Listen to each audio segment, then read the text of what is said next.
ya estamos aquí como todos los sábados, bueno, como casi todos los sábados, porque el sábado pasado el programa fue grabado. ¿Y por qué creen que fue grabado? Porque me fui de pata de perro. Un brinquito nada más chiquito. Y pues me di mi escapada al sur, a América del Sur, concretamente al bello país que se llama Perú. A ese país hermoso, se parece mucho al nuestro. Uno no se da cuenta, así de repente pierde la idea de que está uno en un país extranjero, porque parece que estamos aquí, igualito que aquí, igualito. Bueno, el acento de la gente es diferente, pero lo mismo pasa cuando uno va a Veracruz, a Tabasco, a Sonora, pues el acento de la gente es diferente, pero parece que está uno en su casa. Y de veras la gente es cordial. En algunas partes, como en todos lados, andan como locos y toque el claxon. El caso de la ciudad de Lima, pues sí, es que Lima es una urbe ya muy, muy grande. Me decían que tiene 10 millones de habitantes, pues ya son muchísimos habitantes. Y pues tiene muchos problemas de tráfico, sobre todo a la hora pico, porque pues igual que nosotros, igual que el DF, más que nosotros. Pero es un país bello, es un país, uno encuentra cosas. Me quedé en el Callao, en el puerto del Callao, que ya es lo mismo que Lima, ya se juntó. Así como Puebla se juntó con Cholula y ya prácticamente son lo mismo, así pasa con el Callao, que es el puerto, y ya no hay ninguna diferencia, está totalmente urbanizado. Desde el puerto, desde el mar hasta la ciudad de Lima, que en la época colonial se llamaba la ciudad de los reyes, así le decían, la ciudad de los reyes a la ciudad de Lima. Bueno, pues allí en el Callao, en un lugar que le llaman La Punta, que es una península bonita, muy bonita, de casas, como las que teníamos aquí en la avenida de La Paz, antes de que le llamaran Avenida Juárez. Las casonas que había ya se las escabecharon todas acá, todas quedan, yo creo que dos, no queda ni una. Bueno, sí queda la que es de un sindicato, y la casa el conservatorio de música y literatura, que sí es una casa. No estoy pensando, quedan como 3 o 4, cuando mucho, pero estaba lleno de ese tipo de casas de principios del siglo XX, que eran casas señoriales, pues así en la punta de juntito. Bueno, el puerto del Callao tiene esta punta, porque es una punta, es una península muy estrecha, muy estrecha, tiene cuando mucho 3 cuadras de ancho, y sí, es larga. Tiene sus 2-3 parquecitos bonitos, y sobre todo donde termina la punta, donde está la mera punta, tiene un malecón muy bonito, porque uno ve el mar como se estrella contra las rocas, y ahí hay lo que debió ser un casino, un hotel o un restaurante que en sus tiempos debió ser de lujo, pero que ahora está abandonado. Está el puro esqueleto no el esqueleto, está como el fantasma, así se le dice a los edificios que no se han destrozado, pero que están abandonados. Pero bonito. Bueno, no solamente fui a la punta, y me quedé en lo que podía viajar a la antigua capital del Inca. La antigua capital del Inca, que es la ciudad de Santiago de Cusco. ¿Qué les parece? La ciudad de Santiago de Cusco. Pero como a mí me gusta andar hurgando por donde quiera, yo dije, bueno, si yo desde que era chiquito me interesó saber por qué nuestro país se llama México, pues también me puse a averiguar por qué el país se llama Perú, y compré una de las crónicas antiguas del Perú. Así como nosotros recurrimos a a Fray Bernardino de Sahagún, a Fray Toribio de Benavente Motolini, etcétera, para saber un poco de historia. Pues allá el cronista antiguo, que era mestizo, hijo de la nobleza de los incas, pero al mismo tiempo de padre español, Garcilaso de la Vega. Y miren lo que él nos dice de la palabra Perú. Dice que llegaron los españoles a las costas del territorio. Vasco Núñez de Balboa es el que anduvo haciendo por allí por todos lados, y después otros anduvieron por allí, Pedro Arias de Ávila, en fin, y que llegaron por la Mar del Sur, como le decían ya, a lo que Vasco Núñez de Balboa llamó el Pacífico, el Océano Pacífico, que nada tiene de Pacífico. Entonces, yendo por la costa, miraron que estaba un indígena, un indio, pescando allí en la costa. Entonces lo vieron desde lejos, estaba distraído en su labor de pesca, y entonces dijeron, pues si él anda pescando pescados, valga la redundancia, nosotros lo vamos a pescar a él. Y se bajaron lejos para que no los viera. Mandó a algunos soldados que sigilosamente se fueron para acecharlo por detrás, mientras que ellos acercaron uno de los navíos a la costa donde estaba pescando, porque dijeron, se va a sorprender de ver este barco, y en el momento de su sorpresa lo pescamos por detrás. Y así lo hicieron. Entonces el otro pobre, cuando se dio cuenta, dijo, que es ese monstruo que viene hacia mí, pues era un barco, ellos no estaban acostumbrados a ver barcos, y se quedó pasmado. Entonces los soldados que ya estaban cerca de él lo aprisionaron y lo subieron a una lancha y lo llevaron hasta el barco. Estaba espantadísimo el pobre de ver a esa gente, pues peludos, con trajes extrañísimos, que hablaban algo que él jamás comprendía.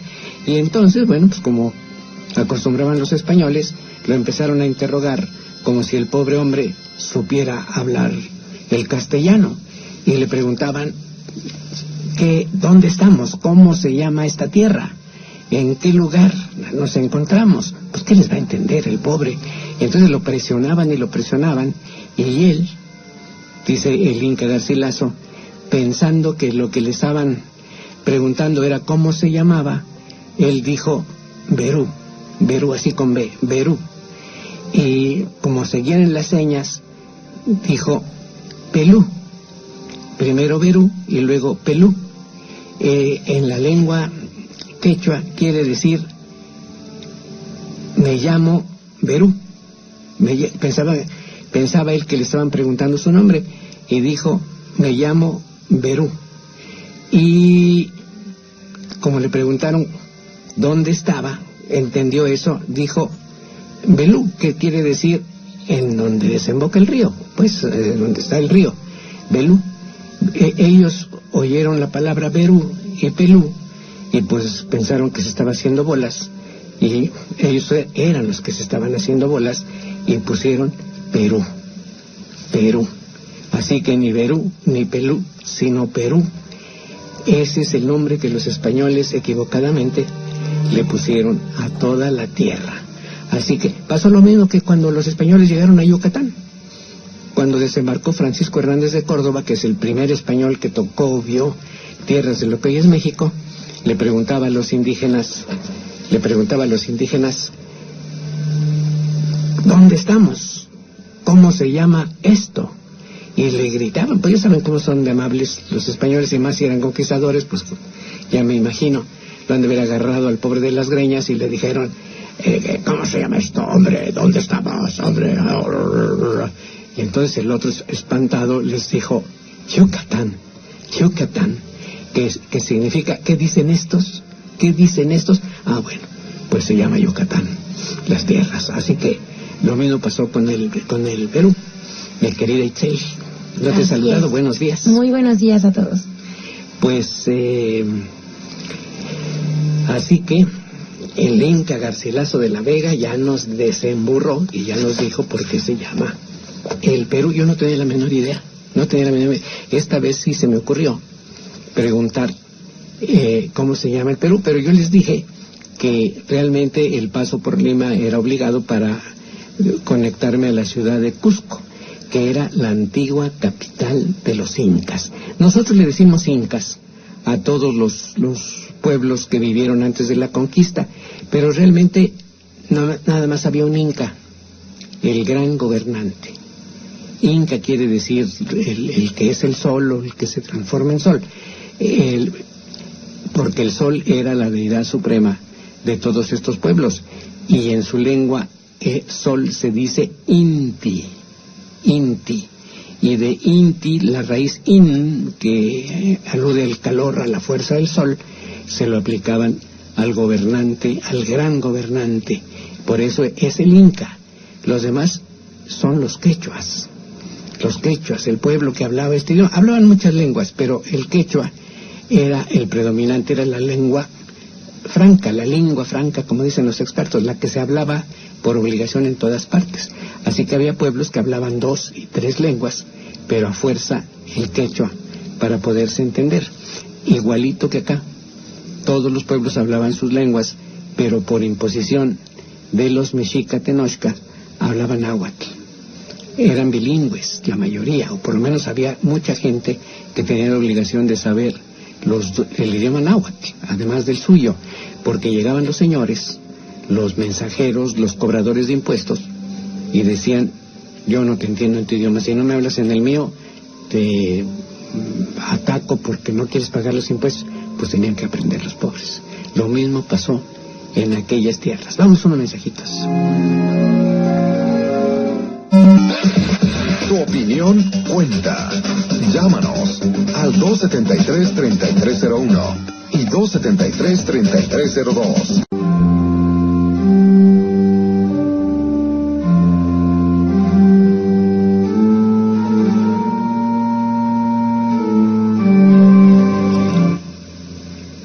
Ya estamos de regreso. Doña Excelito, ¿tenemos llamada?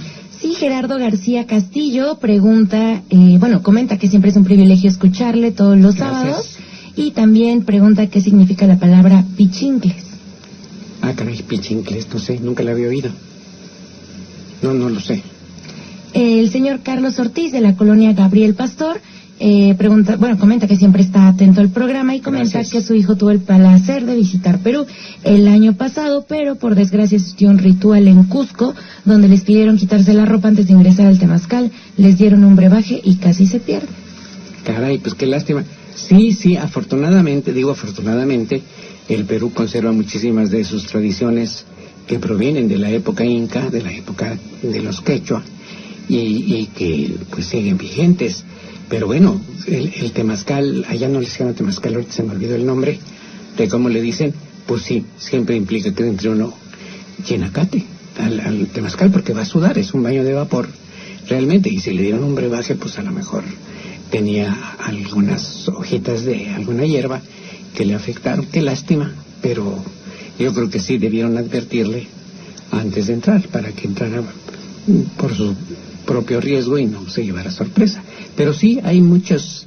El problema, sí, es problema de buena parte del Perú, como de México, como de Guatemala, como de otros países, es que hay gente que dice haber estudiado y aprendido, y entonces a pantalla, sobre todo gringos, y entonces los meten a temazcales y hacen una mezcolanza de costumbres que vienen del oriente, de Tailandia, de Birmania, de China, de la India.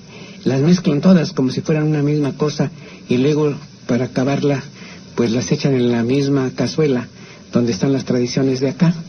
Y claro, los extranjeros que no saben se quedan apantalladísimos de lo que hicieron. Siempre un baño de vapor es bueno, es decir, la gente suda y echa para afuera pues todo lo que tiene de pegado a la piel, toda la mugrita, y esto ayuda muchísimo a la limpieza, a la circulación, etcétera, etcétera. Más, pues si tiene creencias, se le aplica la parte de la fe, de este tipo de fe, y bueno, pues en mucha gente surte efecto.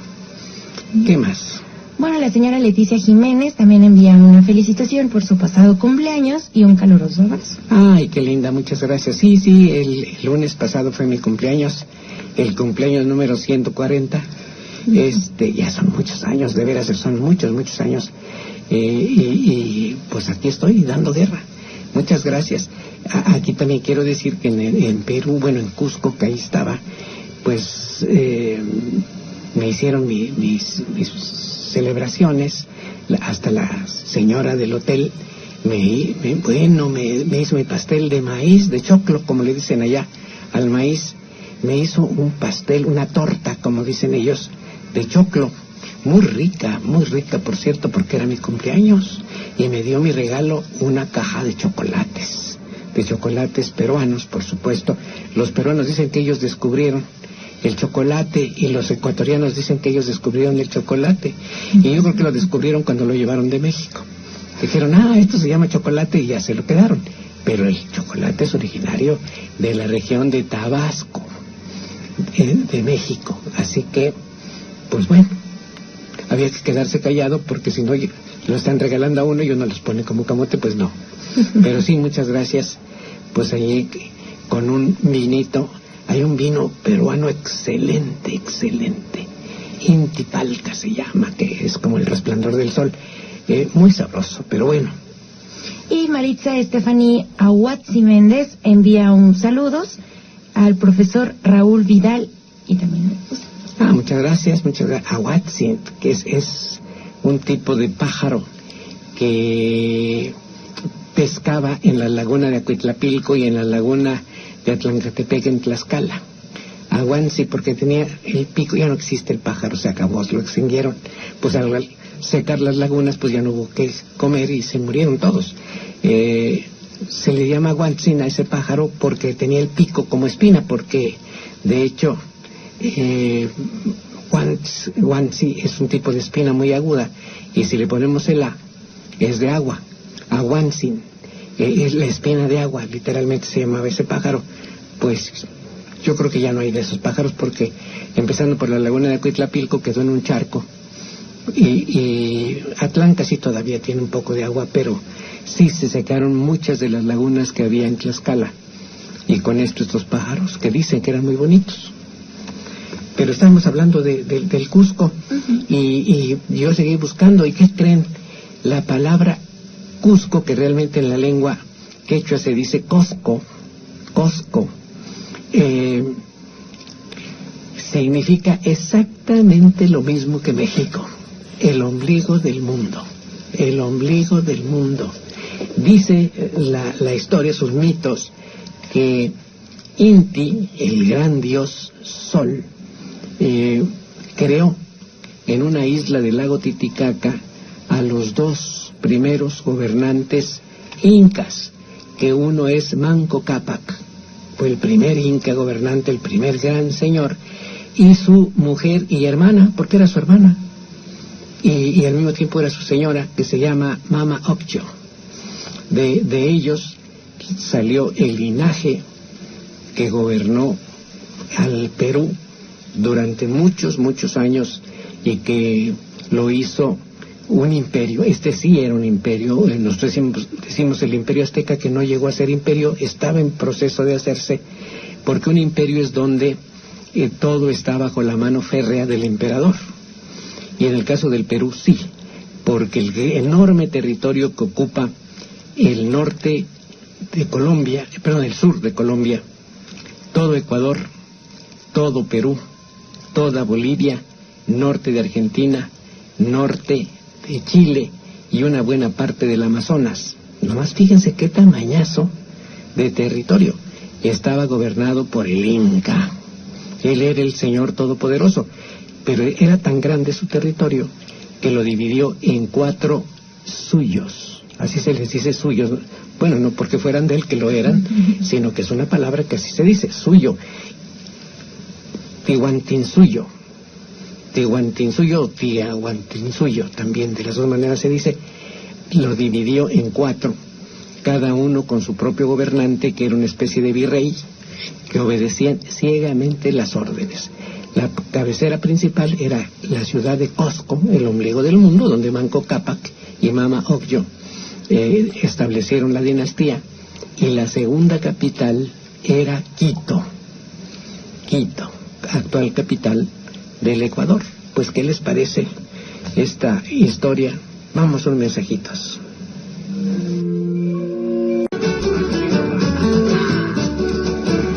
Pues estamos de regreso y me olvidé decirles que lo primero que escuchamos, que era un poquito de órgano y otro poquito de ruido y todo lo que sea, es una grabación en vivo de las fiestas que hacen en los pueblos del Perú, donde todavía los quechuas de veras hacen unos fiestonones como se hacían acá, y digo como se hacían porque la verdad ya no se hacen, salvo en algunos lugares, pero ya no se hacen. Cusco era como Cholula, la ciudad sagrada, y entonces allí venían todas las danzas, todas las fiestas. Pues en el caso de Cholula, las danzas murieron hace muchos años, ya no hay danzas. Las danzas que se bailan ahora pues son de grupos de ballet o grupos que se formaron apenas y que no están conectados con la tradición, por más que aleguen que sí. Lamentablemente en Cholula existía, por ejemplo, la danza de los 4 vientos, los moros y cristianos, la danza de los Montezumas, así con N, y muchas otras, pero ya ni recuerdo quedan. Por ahí alguna vez me encontré un libreto de la fiesta de moros y cristianos que alegan la toma de Jerusalén. Entonces son textos que no estaban completos, pero que sí nos dan una idea de lo que se hacía. Bueno, pues en el Cusco, y sobre todo en el Perú completo, pero en el Cusco más que en otro lado, se siguen las danzas todos los días, o prácticamente todos los días. Llegaban grupos a bailar afuera de la catedral y traen unas cruces porque tienen mucha veneración por la cruz, pero lo que hacen es tener afuera de las iglesias, o adentro también, enormes cruces de madera, a las que solo le ponen un cuadrito con la imagen del divino rostro. En el cruce de los maderos de la cruz, allí ponen el cuadrito, está pegado, y lo demás lo visten con ropa, la cruz, la envuelven en tela, o le ponen un vestido a veces de hombre, a veces de mujer, y le bailan y le cantan y la llevan y la traen. Con un ambiente, con un escándalo y con mucha música, y todos baile y baile. Y cuando entra uno a las iglesias, la iglesia de Belén, por ejemplo, que es hermosísima, pues bailan y bailan y bailan y bailan adentro, y cantan y todo. Y lo mismo en las otras iglesias, pero sobre todo en la catedral. A mí lo que me cae en el hígado es, por ejemplo, que en la catedral cobran la entrada, es decir, está cerrada permanentemente, y tiene uno que pagar para entrar. 30 soles es la entrada, que son algo así como $10, lo que se paga por entrar a la catedral. Y bueno, le amarran uno las manos para que no tome ninguna foto, casi le amarran uno las manos, o le dan uno audioguía. El boleto incluye audioguía, pero como yo soy lento, porque me encanta ver cada cuadro, cada santo, cada retablo, la bóveda, etcétera, de repente llegan y dicen, oiga, que ya tiene que devolver la audioguía porque ya tardó usted mucho. ¿Y qué? Que me tarde todo lo que sea. Pues es que no tenemos tantas audioguías y ya hay mucha gente que está esperando. Lo siento mucho, me perdonan, yo pagué y tengo derecho. No sé cómo se llama la profeta de Perú, pero me la creyeron y dijeron, bueno, pero está bien. O sea, pues digo, es que quieren que entre uno como entran muchos grupos que el guía de turistas los lleva, corriendo, y los para en un altar y dice, y este es el altar de San José, y pueden ver las molduras de oro que está hecho con oro de 23 quilates, no sé qué, no sé cuánto, córranle para acá, y córranle para allá, y en 3 patadas lo saca, porque le conviene ir a otro lado y a otro lado. Pues eso no es un guía, eso es un arriero, porque anda arriando a la gente, y pues que vea uno. Yo nunca jamás contrato este tipo de servicios, porque lo corretean a uno. Y bueno, pero fuera de ese prietito en el arroz, lo demás es una maravilla, es un encanto. La gente, de veras, los grupos indígenas son tan escandalosos, alegres, máscaras, penachos, estandartes, pero sobre todo sus atuendos son extraordinarios. Y bueno, pues nosotros, entre otras cosas, tuvimos un propósito del viaje, y es que a doña Quetzalina, la invitaron a poner una exposición de sus atuendos, de su ropa tradicional. Y esto lo hicimos pues en donde estaba el palacio, donde está todavía el Palacio del Inca. Ahí en el Palacio del Inca, si vieran ustedes las piedrototas que recortaron también para embonarlas unas con otras sin mezcla. Son gigantescas, pesadísimas las piedras, muy bien labradas. No son regulares, no es como si fuera de ladrillo bien puesto, no, son irregulares las piedras, pero las hicieron exactamente para que embonara una con otra, como en un rompecabezas, y ahí está el Palacio del Inca, que se llama Coricancha.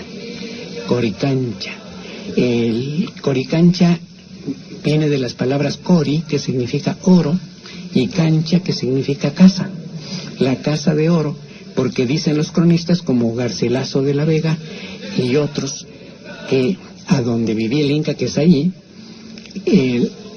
su palacio, esas grandes salas que todavía se pueden visitar, estaban recubiertas de láminas de oro, porque el Inca era la encarnación del sol y el oro es, digamos, la representación del sol. Entonces por eso las paredes estaban cubiertas de oro, y no es una alegoría o no hay nada como en el caso de acá, que se habla de que en Tula las paredes eran de jade y de oro y de plata, que es nada más un mito. En el caso del Perú era cierto, tan cierto que el mismo Inca nos dice que conquistadores arrancaron el oro de las paredes para robárselo, desmantelaron completamente el recubrimiento de los muros. Bueno, pues ahí esto le tocó a uno de los conquistadores.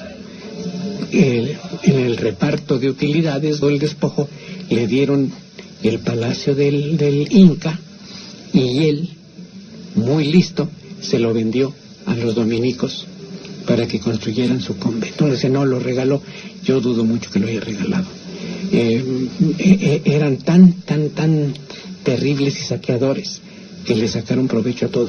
Pues los dominicos construyeron su convento exactamente encima del Palacio del Inca, y varios terremotos, el de 1650 y el de 1950, destruyeron buena parte de la ciudad, una parte del convento de Santo Domingo, y salieron a relucir los cuartos, los cimientos, las construcciones del gran Inca, y afortunadamente la UNESCO intervino y restauraron completamente esa parte, dejándola visible. Uno puede entrar al convento de Santo Domingo y ver el Palacio del Inca, y arriba el claustro, el templo de Santo Domingo. Ahí exactamente se instaló la exposición de la indumentaria tradicional, pues toda de México, que de veras le gustó mucho a la gente. Yo creo que uno de los atuendos que más les gustaron fueron los de Oaxaca, del Istmo. Es que es un traje lujosísimo, hermoso. Pues a la gente le sorprendió muchísimo ese tipo de bordados, esa elegancia del atuendo de Oaxaca. ¿Tenemos llamada? También un saludo a la señora Silvia Milán, que escucha el programa, y bueno, comenta que ya que su esposa fue a hacer una exposición de artesanías mexicanas en Perú, ¿cuándo habrá una 100 por? Bueno, no de artesanías, de indumentaria. Ya hizo en Cholula una vez una exposición de rebozos y luego en Santa Mónica una pasarela de rebozos, así que sí, ha hecho varios, y por ahí hay preparada una pasarela que ya estaremos anunciando en su momento. La señora Elena Olivares envía muchas felicitaciones por su cumpleaños y Gracias. que continúe con mucha salud y alegría compartiendo sabiduría con todos. Pues sobre todo salud. Saludos al Cham. Y el Cham se quedó feliz de la vida y regresamos y estaba contentísimo porque lo trataron como de veras un consentido de lo peor que es el canijo perrito. El señor Nemesio comenta que le gusta mucho el programa. Sí puede comentar algo de la laguna de Alchichica. Dicen que es un brazo de mar, el agua es salada e incluso hay piedras blancas. Quizá pueda contar algo acerca de los mitos y leyendas de la... Hay muchos, algún día sí. Alchichicas se llaman en términos técnicos Ajalapasco. Unos dicen que es un cráter volcánico apagado, otros dicen que algunos aerolitos cayeron por allí y hicieron esos tremendos agujeros, porque no es uno, son varios, muy cerca uno de otro en la región de Ciudad Cerdán. De veras parece paisaje de otro mundo estos ajalapascos, pero bueno, algún día sí hablaremos de ellos porque hay mitos del fantasma, la llorona, los chaneques que andan por ahí, platicaremos de ellos. La señora Guadalupe Ramírez pregunta si conoce algún lugar o algún pueblito donde se elaboren sombreros de paja. Envía felicitaciones por su cumpleaños. Gracias, muchas gracias por la felicitación. Chigmecatitlán es un pueblo donde se hacen sombreros de paja, ellos de paja y de palma. Ellos trabajan extraordinariamente la palma y venden sus sombreros. Por ejemplo, son los que hacen los sombreros que reparten en las fiestas modernas. Ya ven que les da que sacan globos y que sacan espantasuegras y sacan collares y sacan no sé cuántas cosas, entre otras sacan sombreros. Pues todo eso se hace en Chigmecatitlán, que trabajan muy bien los sombreros. Si quiere usted sombreros más finos, pues entonces sí tiene que buscarlos en otro lado. Por ejemplo, en la región de Chignahuapan, Zacatlán, etcétera, se hacen sombreros en Huachinango, se hacen sombreros muy bien, muy finos. Miguel Ángel Castro comenta que siempre es un placer escuchar el programa y solicita que le deleite hablando un poco acerca de la Fundación de Puebla. A eso vamos. Porque el próximo lunes se conmemora un año más de existencia de nuestra bellísima ciudad. Miren, les quiero decir una cosa. Cuando uno viaja, por ejemplo, al Cusco, a la antigua capital de los incas, se da cuenta del amor que la gente tiene por su ciudad. El centro histórico de Cusco es una maravilla. El resto es como cualquier parte del mundo, horrible. La gente ya se fue encima de las montañas que lo rodean con casas verdaderamente espantosas. Allá les da mucho por poner unas ventanotototas de vidrios azules. Entonces se ve encantador. Las ventanas de fierro, de aluminio dorado, plateado. El mal gusto, bueno, se extendió como verdolaga en huerto de indio. De veras, todas las montañas están ya rodeadas, ha crecido demasiado la ciudad, pero ha crecido feo. Como Puebla, ha crecido feo. Ha crecido a lo güey. Ahí está todo el sur y el suroeste. Todas esas fraccionamientos de archirrecontralujo que anuncian sus casas en inglés, eso es un horror. Es un horror. La ciudad creció para allá sin ninguna planeación. No hubo urbanismo. Si dentro de los fraccionamientos hay áreas verdes y hasta unas esferotas en algunos y en otros algunos aparatotes de esos y aduanas, no hay ninguna salida de emergencia. Quizá del fraccionamiento sí, pero no del conjunto de fraccionamientos. Dios no lo quiere. El día que el volcán haga un capricho, la gente se va a morir apelotonada en las salidas, porque no está planeada. No hay calles, ejes que regulen la circulación. Son callecitas muy angostas entre fraccionamiento y fraccionamiento, porque la ambición de terreno no permitió que hubiera una planeación. Y además, como se hizo en épocas en que, bueno, pues fulano dio permiso y mengano dio permiso y esto, y hasta intentaban hacer decomiso de territorio de municipios aledaños. Pues bueno, ya sabemos cómo se dio esto. Así Cusco, así le tienen un desorden espantoso, pero el centro lo cuidan como oro molido, y lo es. No se permiten edificios grandes, oigan, no se permiten edificios grandes, no hay jacales en las azoteas para estar chupando, para estar cerveceándose, para estar en el gran escándalo, no hay, está prohibido. Hay muchos bares, ciertamente, y muchos, lamentablemente, desde mi punto de vista, para los gringos que van y se ponen unos cohetes de Padre Señor mío. Pero bueno, no, me refiero a la arquitectura. Las calles empedradas se conservan perfecto. No permiten ventanas modernas a donde están los balcones de madera hermosos. Le tienen un cuidado y un amor a su ciudad. Y yo dije cuando estaba allá, exactamente igual que en Puebla, pero ¿cómo? Si nosotros queremos tanto a nuestra ciudad que no la alteramos absolutamente nada, ¿verdad? Pues ahí le estamos dando en la torre. Vamos a unos mensajitos. Tu opinión cuenta. Llámanos al 273-3301 y 273-3302. Tu opinión también. Llámanos al 273-3301 y 273-3302.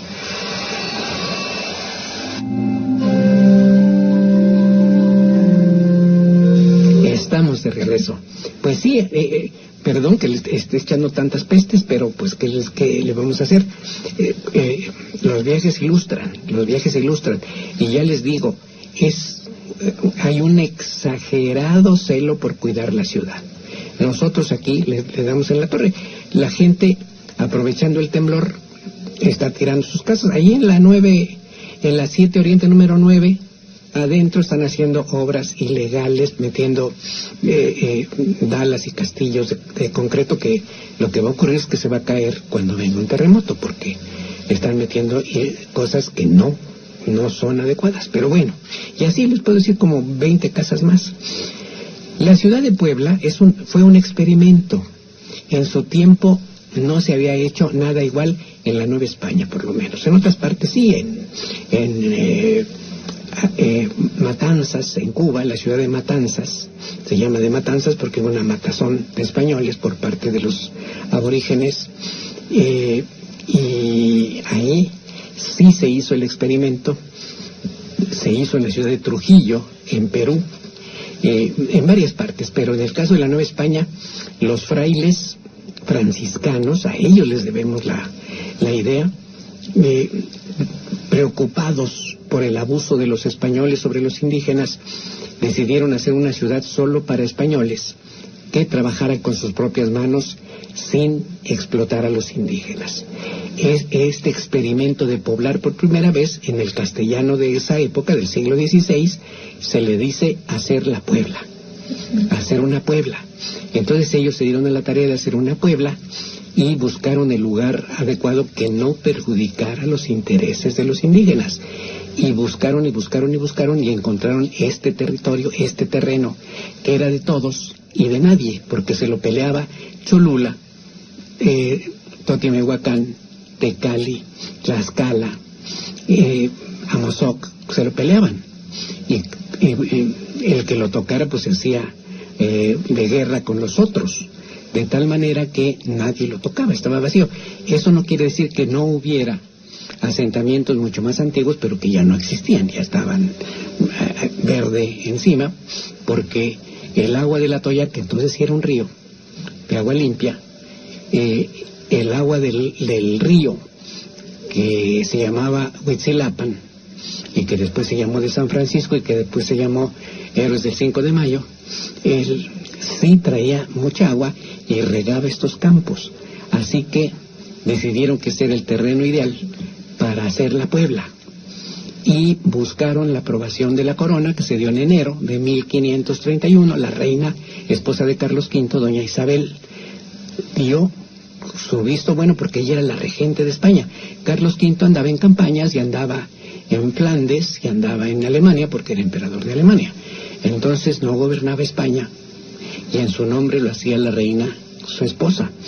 Ella dio permiso para que se hiciera la Puebla, que se haga Puebla de españoles en el más aparejado lugar que hubiere.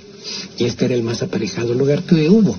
Así que los franciscanos, con Fray Toribio de Benavente a la cabeza, decidieron hacer el experimento.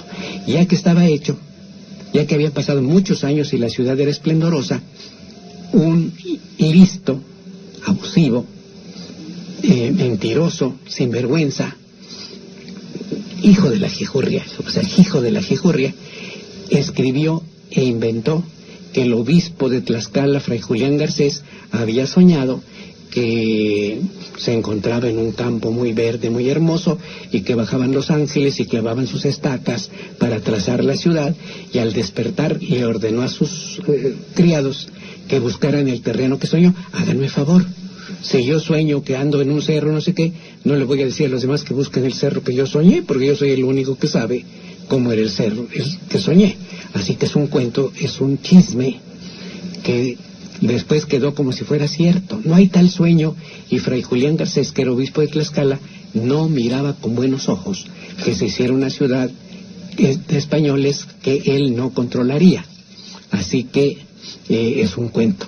Fue Fray Toribio de Benavente, el franciscano, y sus hermanos frailes los que decidieron establecer la ciudad, y le llamaron de Los Ángeles.